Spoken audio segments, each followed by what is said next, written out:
ಚರಿತ್ರೆಯ ಮತ್ತೊಂದು ವಿಡಿಯೋಗೆ ನಿಮಗೆಲ್ಲ ಪ್ರೀತಿಯ ಸ್ವಾಗತ. ಶಯೋಮಿ ಈ ಹೆಸರು ಕೇಳಿದ್ರೆ ತುಂಬಾ ಜನಕ್ಕೆ ಗೊತ್ತಾಗ್ಲಿಕ್ಕಿಲ್ಲ, ಆದ್ರೆ ಎಂಐ ಅಂದ್ರೆ ತುಂಬಾ ಜನಕ್ಕೆ ಗೊತ್ತಾಗುತ್ತೆ. ರೆಡ್ಮಿ ಅಂದ್ರೂ ತುಂಬಾ ಜನಕ್ಕೆ ಪರಿಚಯ ಇದೆ. ಇದನ್ನ ಒಂದು ಕಾಲದಲ್ಲಿ ಚೀನಾದ ಆಪಲ್ ಅಂತ ಕರಿತಾ ಇದ್ರು.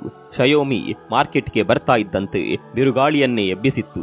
ಆಪಲ್, ಸ್ಯಾಮ್ಸಂಗ್, ಮೈಕ್ರೋಸಾಫ್ಟ್ ಎಲ್ಲಾ ಕಂಪನಿಗಳನ್ನ ಕೂಡ ಹಿಂದಿಕ್ಕಿ ಮೊಬೈಲ್ ಮಾರ್ಕೆಟ್ ಅನ್ನ ಆಕ್ರಮಿಸಿಕೊಂಡಿತ್ತು. ಲಾಂಚ್ ಆಗುತ್ತಿದ್ದಂತೆ ಶಯೋಮಿಯ ಫೋನ್ಗಳು ಸೋಲ್ಡ್ ಔಟ್ ಆಗ್ತಾ ಇದ್ವು. ಹೆಚ್ಚೇನೂ ಅಲ್ಲ, ಒಂದೆರಡು ವರ್ಷದ ಹಿಂದೆ ಬಹುತೇಕ ಎಲ್ಲರ ಕೈಯಲ್ಲಿ ಈ ಕಂಪನಿಯ ಫೋನ್ಗಳೇ ಇದ್ವು. ಇಂತಹ ಶಯೋಮಿ ಬ್ರ್ಯಾಂಡ್ ಇವತ್ತು ಪತನದ ಅಂಚಿಗೆ ತಲುಪಿದೆ. ನಾವಿವತ್ತು ಶಯೋಮಿ ಸಂಸ್ಥೆ ಅಷ್ಟೊಂದು ದೊಡ್ಡ ಮಟ್ಟಕ್ಕೆ ಬೆಳೆದಿದ್ದು ಹೇಗೆ, ಈಗ ಕುಸಿತ ಕಾಣ್ತಾ ಇರೋದು ಯಾಕೆ, ಎಲ್ಲವನ್ನ ಡೀಟೇಲ್ ಆಗಿ ತೋರಿಸ್ತೀವಿ ನೋಡಿ.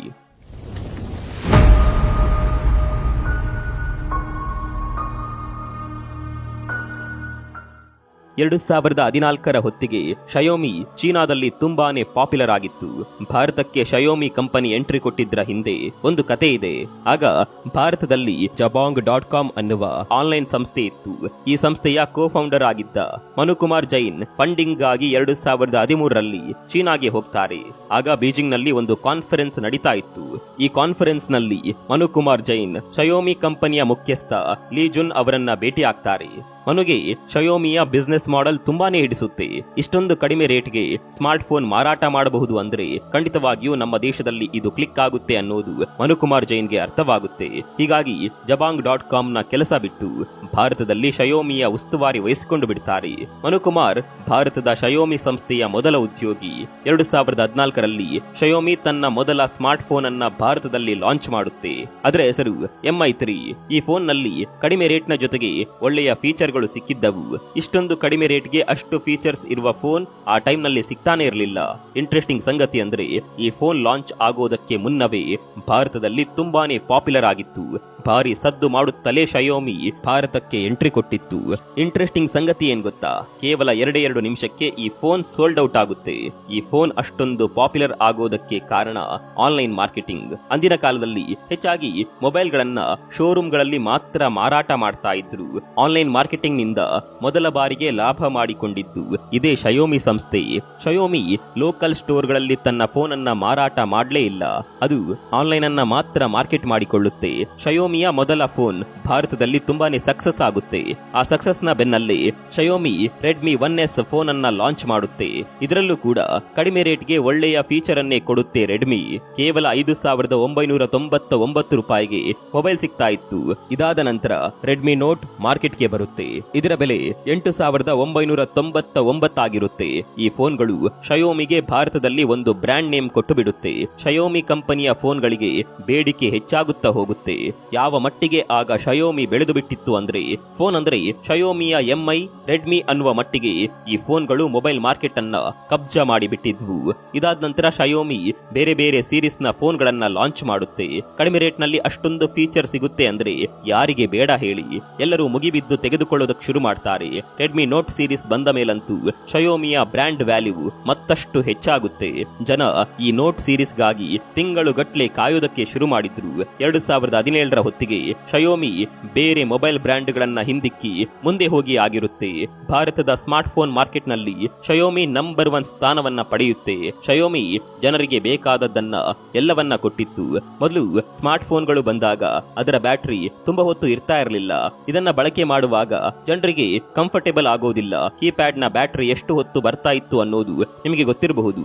ಆದರೆ ರೆಡ್ಮಿ ಇದನ್ನ ಸೀರಿಯಸ್ ಆಗಿ ತೆಗೆದುಕೊಂಡು ತನ್ನ ಬ್ಯಾಟರಿ ಸಾಮರ್ಥ್ಯವನ್ನ ಹೆಚ್ಚಿಸುತ್ತೆ. 4000 mAh ನ ಬ್ಯಾಟರಿಯನ್ನ ತನ್ನ ಮೊಬೈಲ್ ನಲ್ಲಿ ನೀಡುತ್ತೆ. ಶಯೋಮಿ ಸಕ್ಸಸ್ ಆಗೋದಕ್ಕೆ ಎರಡನೇ ರೀಸನ್ ಏನಪ್ಪಾ ಅಂದ್ರೆ, ಅಂದಿನ ಕಾಲದಲ್ಲಿ ಸ್ಯಾಮ್ಸಂಗ್ ಹಾಗೂ ಆಪಲ್ ಸಂಸ್ಥೆಯ ಫೋನ್ಗಳು ಪ್ರೀಮಿಯಂ ಕ್ವಾಲಿಟಿಯಲ್ಲಿ ತುಂಬಾನೇ ಮುಂದಿದ್ವು. ಆದರೆ ಈ ಪ್ರೀಮಿಯಂ ಕ್ವಾಲಿಟಿಯ ಮೊಬೈಲ್ ಫೋನ್ಗಳಿಗೆ ರೇಟ್ ತುಂಬಾನೇ ಹೆಚ್ಚಿತ್ತು. ಆದ್ರೆ ಎಲ್ಲರಿಗೂ ಇಷ್ಟು ಹಣ ಕೊಟ್ಟು ಫೋನ್ ಖರೀದಿ ಮಾಡೋದಕ್ಕೆ ಆಗೋದಿಲ್ಲ.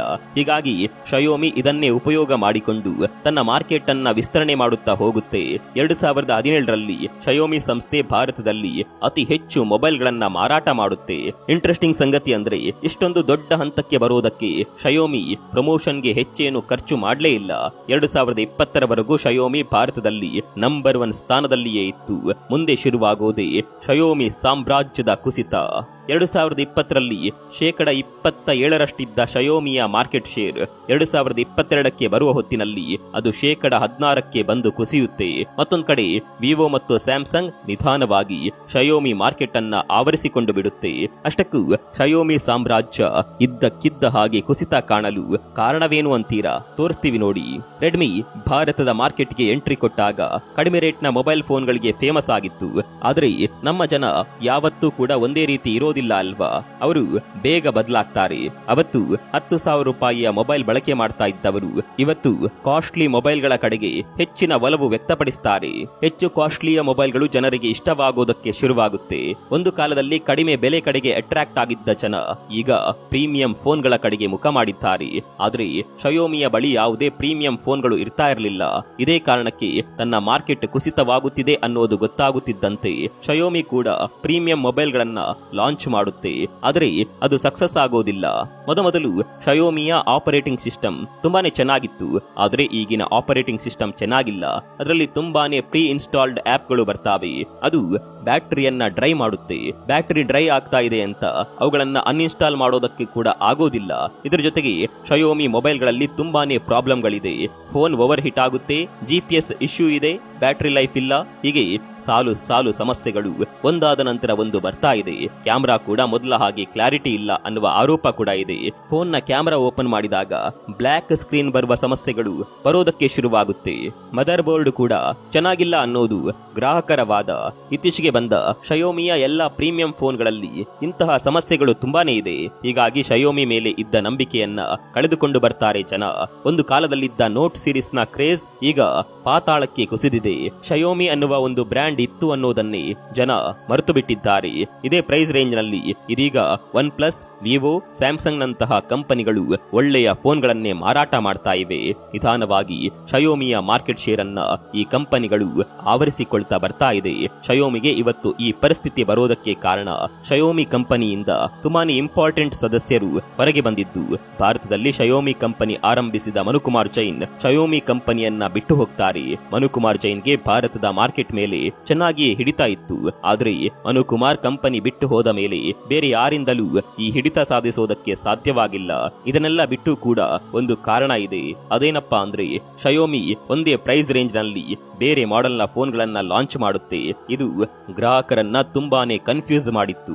ಹೀಗಾಗಿ ಗ್ರಾಹಕರು MI ಫೋನ್ಗಳನ್ನ ಬಿಟ್ಟು ಬೇರೆ ಕಡೆ ಮುಖ ಮಾಡಿದ್ರು. ಇದೆಲ್ಲ ಕಾರಣದಿಂದ ಭಾರತದ ಮೊಬೈಲ್ ಮಾರ್ಕೆಟ್ ನಲ್ಲಿ ಒಂದು ಕಾಲದಲ್ಲಿ ಕಿಂಗ್ ಆಗಿ ಮೆರೆದಿದ್ದ MI ಬ್ರ್ಯಾಂಡ್ ಈಗ ಪತನವಾಗುತ್ತಾ ಬರ್ತಾ ಇದೆ. ನೀವು ಕೂಡ MI ಫೋನ್ ಅನ್ನ ಯೂಸ್ ಮಾಡಿದ್ರೆ ಕಮೆಂಟ್ ಮಾಡಿ.